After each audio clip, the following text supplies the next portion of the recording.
Imagine for a second that you are standing in a dark, cold forest. Oh, terrifying right off the bat. Right. You are surrounded by, like, the most dangerous, ruthless people on Earth. And right in front of you is their leader. Yeah, a volatile, murderous mastermind. Exactly. A mastermind who can literally read minds. Now, imagine having to look that leader dead in the eye and tell them a massive, word-altering lie. It's just, I mean, it is the ultimate high-stakes gamble. It really is. Because if your voice shakes, if you hesitate for even a fraction of a second, you die. Yeah. Your family dies. Everything you care about is just, well, gone. Where a single word basically shifts the entire balance of power in a war. That is the exact impossible scenario Narcissa Malfoy faced. Welcome to the deep dive. Yeah. Today we're unpacking a stack of analytical notes I've got here. We're looking at the mechanics of the greatest lie ever told in this entire narrative. It's such a fascinating case study. It really is. Our mission today is to figure out how a character who was, prejudiced, deeply privileged, and completely entrenched in the dark side managed to quietly navigate her way through the most lethal situations imaginable. And ultimately change the fate of everything. Right. But to set the baseline here, I think we need to be clear. Yeah, my core thesis right from the start is that her success, it wasn't because she was secretly a quote-unquote good person operating undercover. No, not at all. She really wasn't. She was elitist, she was cruel to people she deemed beneath her, and she happily benefited from a society built on supremacy. Right, she liked the perks. Exactly. But she was also highly intelligent, intensely calculating, and she knew exactly how to play the role expected of her to absolute perfection. Okay, let's unpack this. Because to understand how she pulled off this massive lie at the end, we really have to look at her survival strategies growing up. Yeah, her background is key. She was born into the noble and most ancient House of Black. And from our notes on that environment, it was incredibly toxic. Oh, incredibly obsessed with blood purity. Right. So if rejecting the family beliefs meant total exile, getting blasted off the family tapestry, how did she manage to survive without becoming a complete fanatic? That is the crucial question, because her sisters basically represent the two entirely failed survival strategies within that extremist family. Like you're either all in or you're out. Exactly. Andromeda, her sister, chose absolute rebellion. She completely rejected the blood purity ideology, married a muggle-born Ted Tonks, and was consequently disowned. Erased from the family entirely. Right. And then you have the other extreme, Bellatrix. Oh, boy. Yeah, Bellatrix chose absolute fanaticism. She weaponized the family ideology and made the Dark Leader, Lord Voldemort, the absolute obsessive center of her universe. To her, the cause was literally everything. It was, but Narcissa survived by inventing a third path. Okay, a third path. Yeah, on paper, she did exactly what was expected. She married a wealthy, highly respected pureblood Lucius Malfoy. She preserved the bloodline. Checked all the aristocratic boxes. Checked every single one. But she never made Voldemort her god. Her ultimate loyalty was always to her family.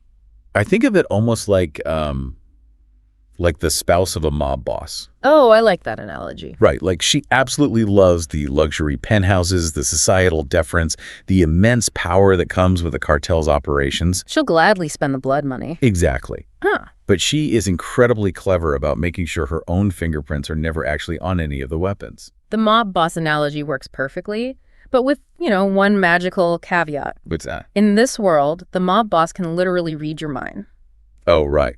The Gillimancy. Yeah, so keeping your fingerprints off the weapons requires severe mental gymnastics.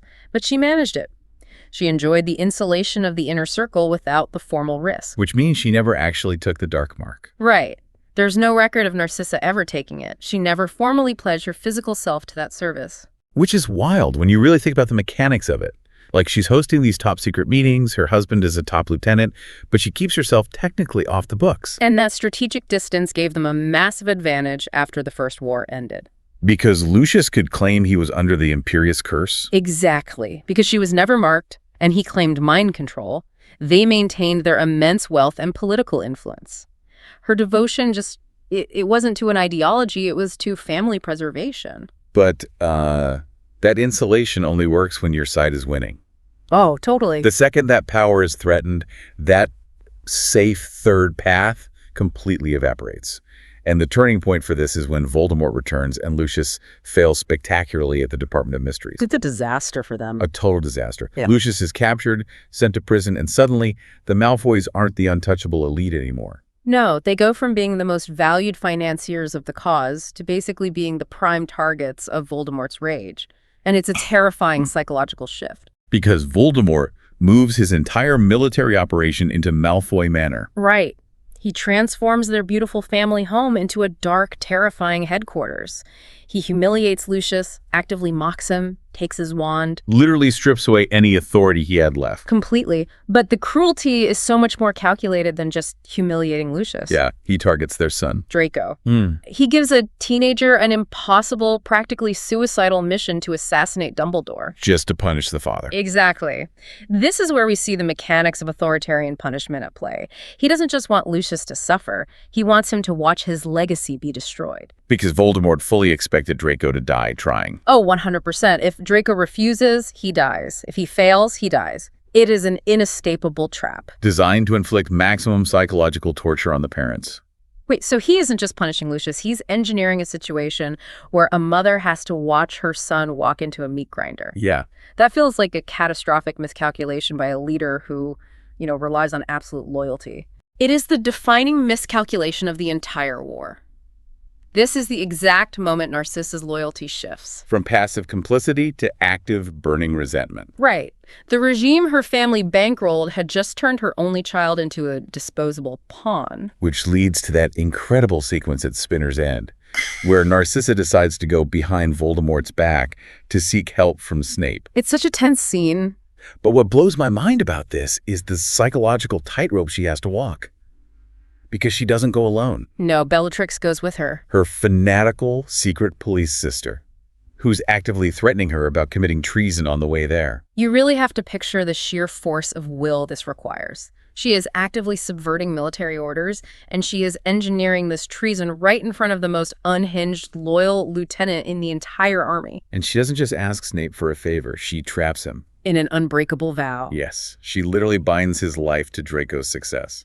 If Snape fails to protect her son, he dies. It's brilliant. She forces one of the top generals into a magical death contract for her own personal agenda, while her fanatic sister is literally watching the whole thing happen. How does she not give herself away? Because she leans into the one thing Bellatrix can't argue with, which is her role as the desperate, grieving mother. Oh, wow. So she uses it as cover. Exactly. She uses the very weakness they mock her for as camouflage. When forced to choose between the regime and her son's life, there was zero hesitation. Right. She maintains the outward appearance of the obedient, shattered aristocrat while actively building a safety net that completely compromises Voldemort's grand plan. She waits, she watches, and she only acts when the environment shifts. And that calculated patience, it all builds to the absolute climax in the Forbidden Forest. Okay, let's break down the physical reality of this scene, because the atmosphere here is just suffocating. It really is. So Harry has just walked willingly into the forest to sacrifice himself, and Voldemort hits him with the killing curse. But due to these really complex, ancient magical rules involving Lily's sacrificial protection, which is tethered to Voldemort's own life now, Harry doesn't actually die. The soul fragment inside him is destroyed instead. Exactly. Harry is knocked into this state of limbo. But to the physical onlookers in the forest, like the Death Eaters and Voldemort, only a few seconds have passed. Harry is just lying there, face down in the dirt. Yeah. And Voldemort needs confirmation, so who does he send to check the body? Narcissa. The sensory details of this moment in the notes are just incredibly intense. Harry is lying there, bracing himself for the end, right? And he feels hands. Hands that are described as softer than he'd been expecting. Yeah. She touches his face. She pulls back an eyelid. She creeps her hand beneath his shirt and presses it directly to his chest. And she feels his heart beating. He can hear her breathing fast. Her long hair falls down, and it basically creates a physical curtain hiding his face from the watching crowd. It's a tiny, private bubble of isolation. And in that bubble, she doesn't react with shock. She doesn't call out to Voldemort. No. She whispers. She asks the only piece of tactical information that matters to her survival strategy. Huh? Is Draco alive? Is he in the castle? She doesn't care how he survived. Just Draco. And Harry breathes back. Yes. He confirms her son is alive. And the physical control she exerts in the next microsecond is astounding. The hand on his chest contracts, her nails dig into his skin for just a moment. That involuntary spike of adrenaline? Exactly. Then she stands up, turns her back on him, faces a clearing full of murderers, and shouts, "He is dead!" And the forest completely erupts in celebration. It is a phenomenal turning point. So mechanically, what does this all mean? What just happened in that split second? How does she pivot so fast? Well, in that split second, Narcissa officially resigns from Voldemort's army. Wow. She instantly calculates the battlefield logistics. She realizes that the only way she's going to be allowed to march into that heavily fortified castle and search for her son Is if she's walking in as part of the conquering army. Exactly. She needs Voldemort to believe the battle is won so he'll parade the body up to the school gates. She didn't care about pure blood supremacy anymore. She just needed a VIP pass to get inside those walls. Yep.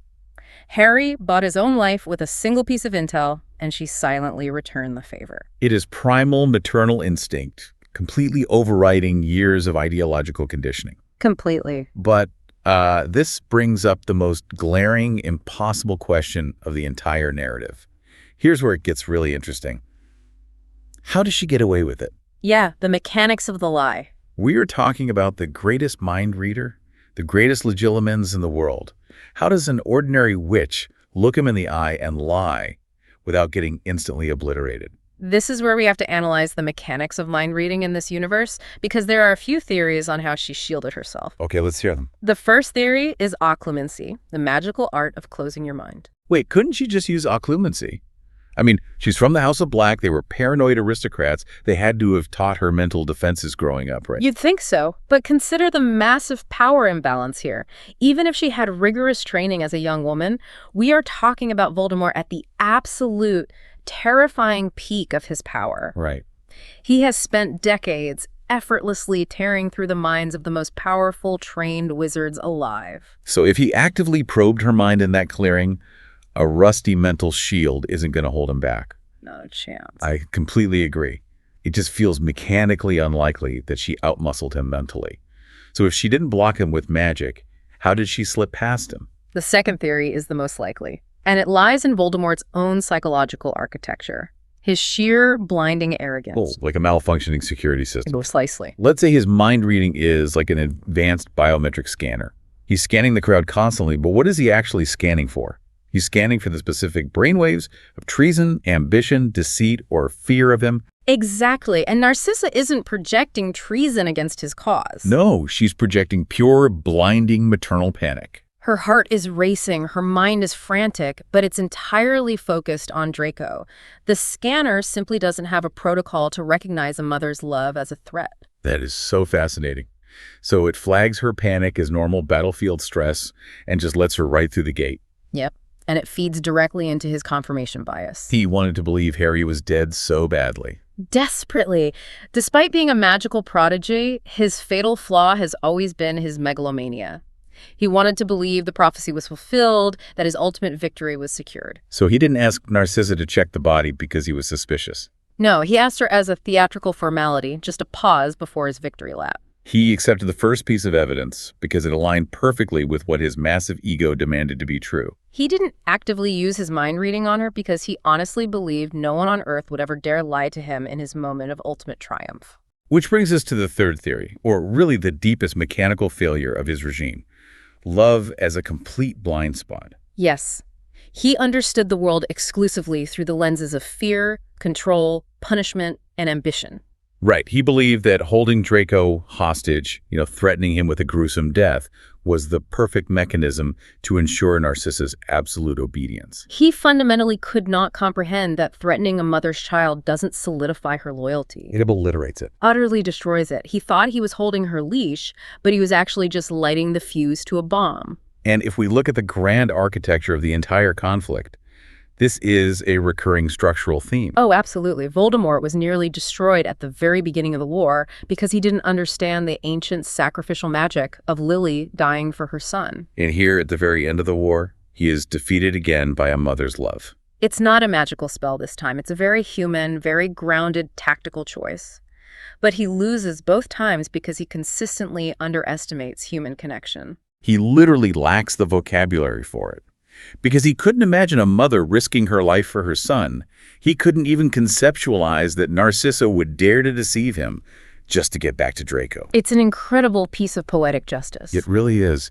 When you zoom out and look at the sheer scope of Narcissa's deception across her entire life, it's just a masterclass in survival. She navigated a fanatical family by playing the part of the perfect pureblood bride without ever surrendering her soul to their cause like Bellatrix did. She maintained her elite status among the dark forces right up until the literal last second of the war. And she successfully lied to the most terrifying, perceptive dark wizard of the age. The ripple effects of that one lie are staggering. I mean, not only did she allow Harry to survive, which meant he could go on to defeat Voldemort once and for all, but her lie also ensured the survival of her own family. Right. Because of what she did in that forest, Harry later testified on their behalf, allowing the Malfoys to avoid imprisonment after the regime fell. She successfully navigated her entire family off a sinking ship. She didn't win the war for the light side, and she certainly didn't win it for the dark side. No. She won the war for the Malfoys. And this is exactly why diving into this specific character arc is so fascinating for you listening right now. It's a brilliant case study in how rigid, fear-based systems operate. Whether it's a magical dictatorship or just a real-world system built purely on intimidation. Exactly. They always view human elements like empathy, familial devotion, independent thought as weaknesses to be exploited. But those supposed weaknesses are actually the exact stress fractures that bring those systems crashing down from the inside. When a regime pushes people into a corner and threatens what they love most, it doesn't manufacture loyalty. No, it manufactures its own betrayal. It's a profound reminder that human nature will always, eventually, buck against absolute control.